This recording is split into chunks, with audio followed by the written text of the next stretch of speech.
Le président de la République, Alassane Ouattara, a procédé à la nomination par décret de 115 nouveaux membres du Conseil économique, environnemental et culturel. L'information a été rendue publique par un communiqué lu par le secrétaire général de la présidence. Quel est donc le rôle de cette institution? Médien reçoit Mme Sopou Ginette. Elle est tout fraîchement nommée par le président de la République, Alassane Ouattara. Merci d'avoir répondu à notre invitation. Je vous remercie. Alors, comment vous accueillez cette nomination? Avec joie, avec satisfaction. D'accord. Madame Sopou, qu'est-ce que le Conseil économique, social, environnemental et culturel? C'est quoi cette institution? C'est une institution qui est prévue par notre Constitution. Et là, on étudie les projets de loi, il faut les analyser aussi. Ils sont un peu comme les conseillers du président. Parce que avant, les projets de loi, les décrets, ils examinent avant de envoyer à l'Assemblée nationale. D'accord. Et donc, quelque part, vous êtes les conseillers du président de la République Oui.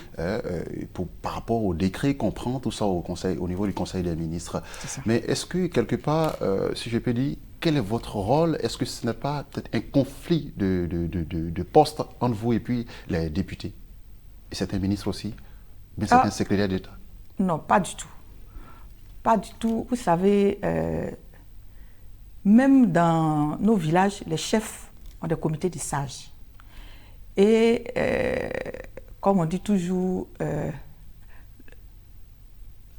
les murs portent conseil. La nuit porte conseil. Donc, c'est comme des conseillers qui analysent avant que les députés qui sont les élus puissent valider. D'accord. Donc, il n'y a pas de concurrence. En fait, il ne doit pas avoir de concurrence. Donc, quand il y a un projet de loi qui doit être lu par décret, qui doit être adopté par le président de la République, il vous consulte d'abord avant de mettre ce décret en exécution. Et ce décret, il passe par l'Assemblée nationale. Oui. D'accord. Madame, mais donc, quel est donc le rôle de cette institution en Côte d'Ivoire? Parce que déjà, on a plusieurs institutions. On a le Sénat, on a l'Assemblée nationale, encore le Conseil économique. Bon, le Sénat a été créé il n'y a pas très longtemps. Oui, Par contre, le Conseil économique et social s'est créé depuis l'indépendance. Le président Félix Houphouët-Boigny a pensé au développement et c'est comme ça qu'il a créé avec pour président Delafosse pour organiser et mieux structurer le développement de la Côte d'Ivoire. C'est ainsi qu'il a fait appel à ce monsieur qui était vraiment dynamique le 3 novembre 1960 pour créer, et c'est devenu Conseil économique et social environnemental en 2016. Donc vous voyez que depuis l'indépendance, le Conseil économique et social a un rôle important dans le gouvernement. D'accord. On dit Conseil économique, social, environnemental et culturel. Alors, quels sont les différents profils de ces personnalités nommées par le président de la République? Est-ce que c'est des puristes par rapport aux différentes entités qui rentrent en ligne de compte? C'est qui ces personnes-là? Mais c'est des acteurs techniques? Quand vous regardez la liste des personnes nommées, il y a des artistes, il y a des politiciens, il y a des médecins, il y a un peu de tout. Donc, vous voyez que ce sont vraiment de meilleurs conseillers pour le président dans tous les domaines donnés. Donc, quand vous regardez la liste des personnes nommées, vous retrouvez tout dedans. Toutes les activités en Côte d'Ivoire sont représentées. De toute façon, on dit conseil économique. Oui. Il y a des parce économistes. Que après, quand vous regardez l'historique du Conseil économique et social, après M. Delafosse, celui qui est venu, c'était un planteur. Oui. C'était un planteur. Donc, ça veut dire qu'il s'y connaissait bien dans tout ce qui était agriculture. Donc, vous voyez que le président a besoin d'être conseillé sur tous les plans. D'accord. Et quelle est la portée de cette institution au niveau, si je peux dire, social surtout? Qu'est-ce que ça peut apporter, si je peux dire, à l'habitude ou bien à l'environnement de l'Ivoirien lambda? Qu'est-ce que le Conseil économique et social, environnemental et culturel peut apporter à l'Ivoirien qui nous suit? Oui, Le conseiller, il va aider à valider de belles lois.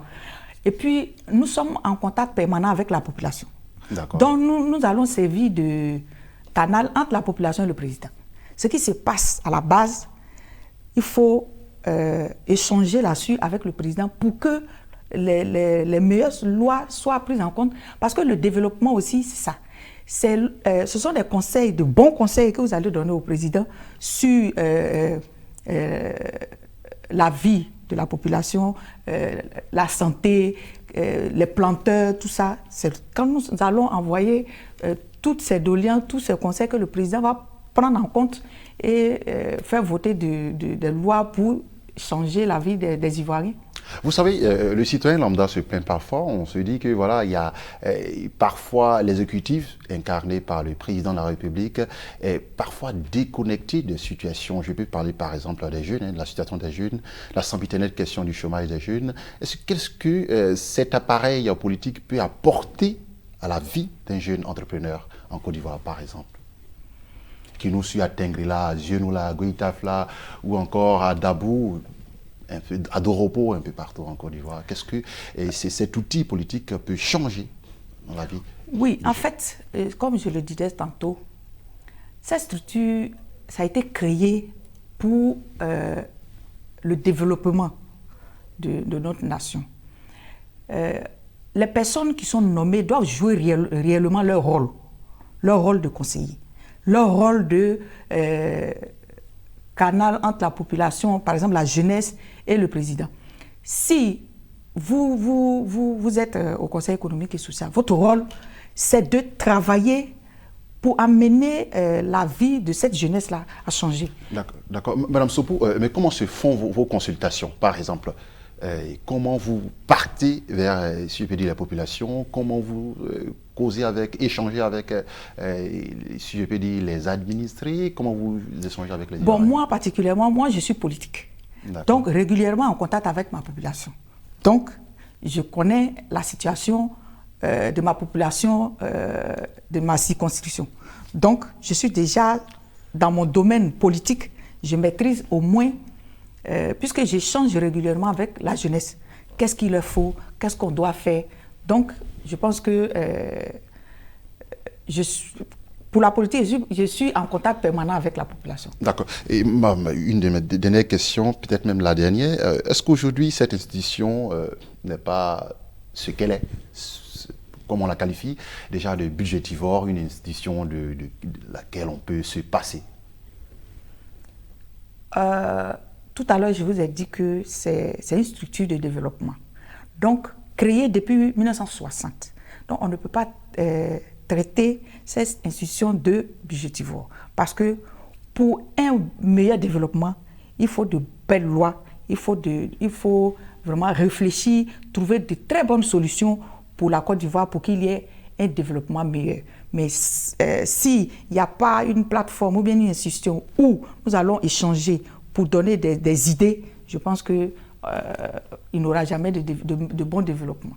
D'accord. Et vous êtes conseiller économique. Ma toute dernière question d'ailleurs, et quel appel vous avez à lancer à l'endroit des citoyens ivoiriens par rapport à cette nouvelle équipe qui vient d'être constituée par le président Alassane Ouattara? Oui, nous allons nous connaître. Lorsque nous allons faire d'abord notre investiture, nous allons nous connaître et nous allons travailler. Aujourd'hui, même si vous êtes politique et que vous vous retrouvez là-bas, vous devez travailler pour la nation.